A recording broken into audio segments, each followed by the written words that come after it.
So here's the one thought, is that the work is to, like traditional education, is to produce meaning, to predict meaning, to lay out a curriculum and a design and say, here's what you're going to leave with. And so the whole patriarchal version of education, or education as I've experienced it, is to put us in competition with each other.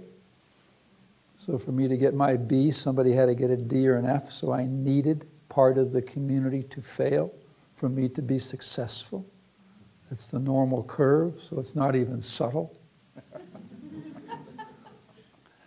And so, and then as Ward says, that as soon as you become a performer, your humanity is stolen from you. So the other view, the reform of education, that conversation that you're into by being here, says that, well, everybody has the assignment to produce their own meaning. And so I call it a narrative. Some people call it a narrative. Now, I like my story. I identify with my story. And I have many elements. And if we had the time, I could cover them all. And it would take me as long to tell my story as it took to live it. So we could be here for a really long time. But I like the idea that maybe my story is an act of fiction. I was born, and all the other meanings that I have accumulated over my life, I have constructed, which means that education reform is the reconstruction of a narrative that's mine and ours, that the community, the communal possibility that I'm a part of, the culture that Ward has succeeded in creating, was what you're doing is trying to produce a culture of learning as opposed to a practice of teaching, which is what most of us were used to.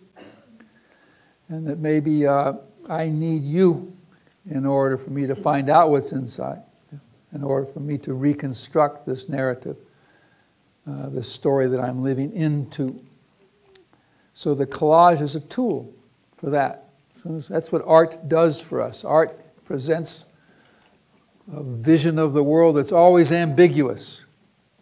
Okay, if it's clear, it's not art. It's just imitation. If it's clear, it can be, you see artists with enormous skill and it doesn't touch you because they've made it all clear. And so the purpose of art is to kind of document the nuance of experience.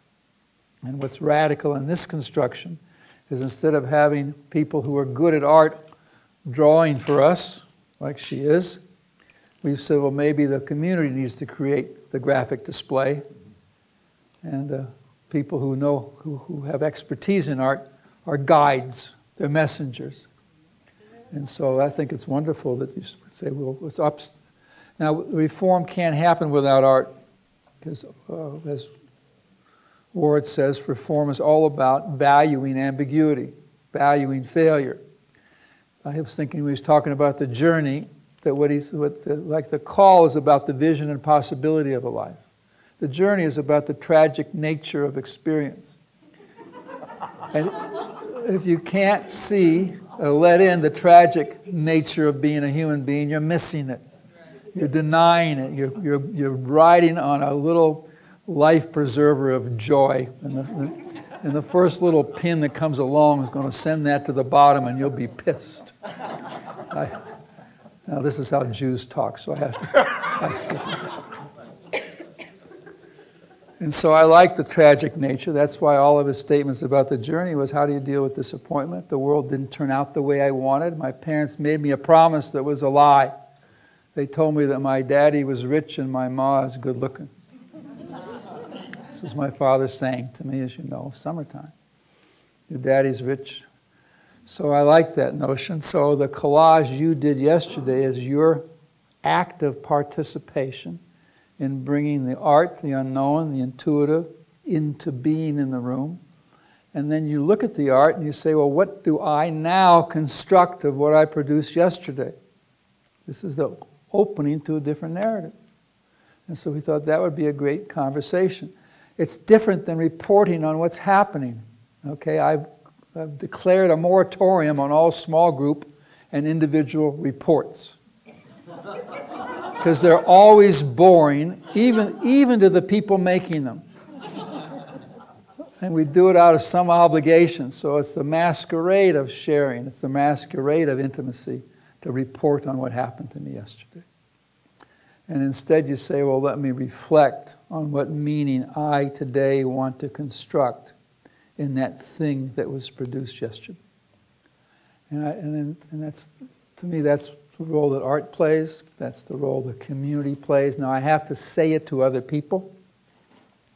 I don't know who I am without you. This is the Ubuntu notion.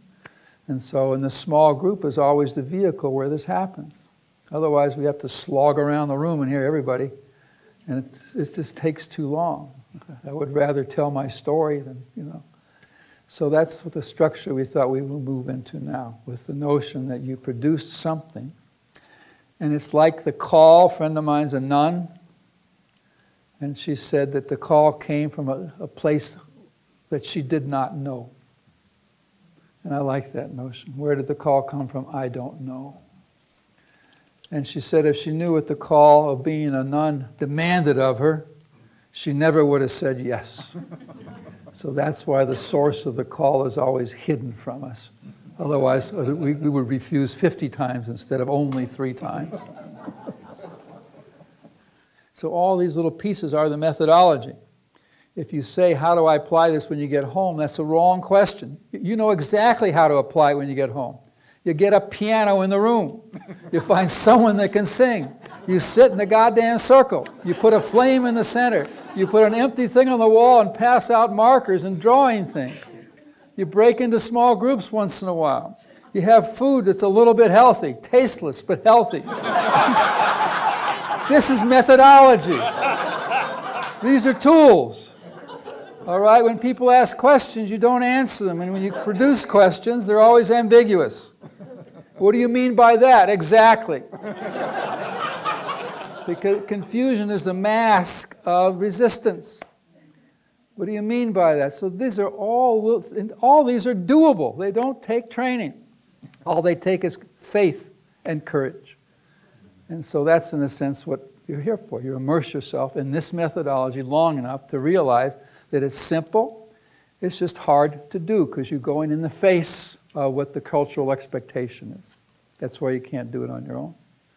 And so that's what I love about this. And the song, all right, you can bring song in. The music. When Michael played music this morning, the sun rose. It wasn't complicated. I was standing there thinking I was in the room. I was mistaken because as soon as the music started, I came in the room. Now I'm here. I'm alive. I'm awake. I don't know where I was before that. I thought I was fine. Then you say, well, every time we enter the room, we've got to have music. So the other space of a culture of learning is space for reflection, which is like the Greek statues which have no irises in the eyes, which means they're facing inwards.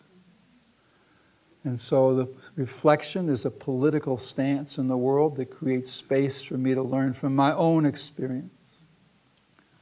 Whereas imitation and response is my learning from other people's experience, which is very, very narrow.